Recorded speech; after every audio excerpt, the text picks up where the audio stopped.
hari ini, biar gak ada pertengkaran nanti. Bu, apa ini? Kamu baca biar tahu. Aku lebih senang terus terang soal apa yang tidak aku sukai.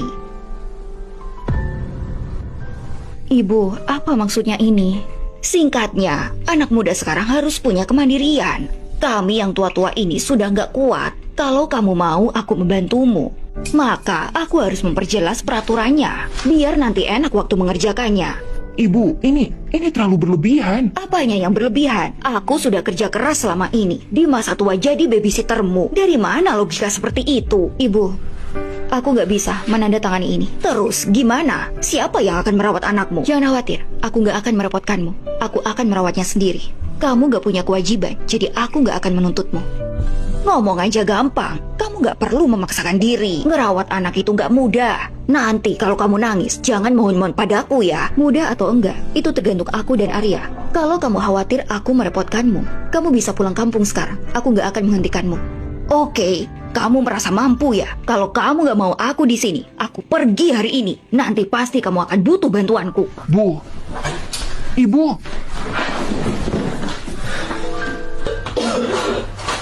Kenapa belakangan ini kamu sering muntah? Aku ambil cuti aja ya. Jangan. Cuti ayah akan dihitung saat rawat inap. Kalau cuti sekarang, pendapatan kita akan terputus. Tapi Gak apa-apa, aku akan bertahan. aku pengen tahu kabar menantuku. Jangan khawatirin dia. Arya harus kerja. Ibunya jauh. Beberapa hari aja, mereka bakal mohon-mohon padaku. Lain kali jangan mandi sendiri lagi. Kamu hampir jatuh hari ini. Tunggu aku pulang, aku akan membantumu. Iya, aku tahu. Ambilin aku minum ya, aku haus. Oke.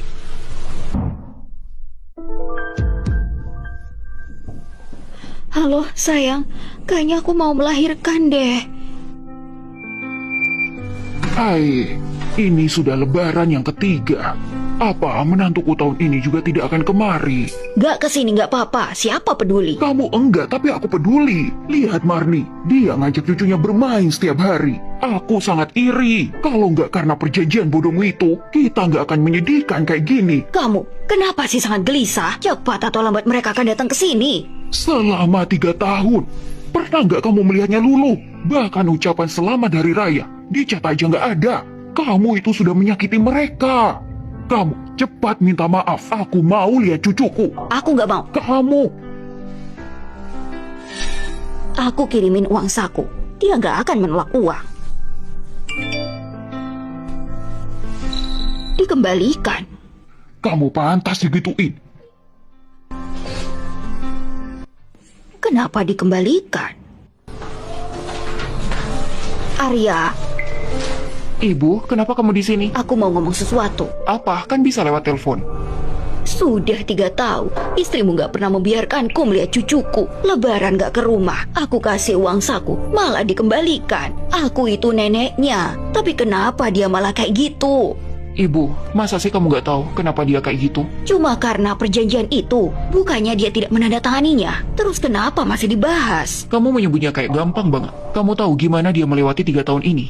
Luka episiotominya mengalami peradangan, demam sampai 39 derajat. Aku menggendong anakku dan dia diinfus di rumah sakit. Saat usianya 9 bulan, dia sakit pneumonia.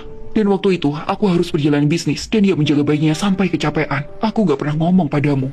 Apa kamu tahu bagaimana dia melewatinya? Itu karena janji itu dia tidak butuh bantuanmu. Dia mempertaruhkan nyawanya. Dan kamu bilang waktu itu kamu tidak punya kewajiban. Kamu akan memohon-mohon padaku.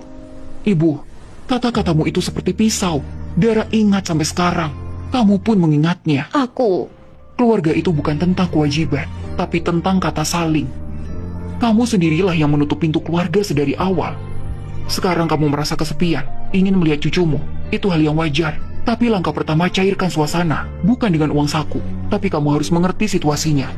Kamu harus membuka sendiri hatinya yang tertutup. Dan ucapkan maaf kepada Dara dengan tulus. Bukan demi bisa melihat cucumu, tapi karena kamu pernah menyakitinya.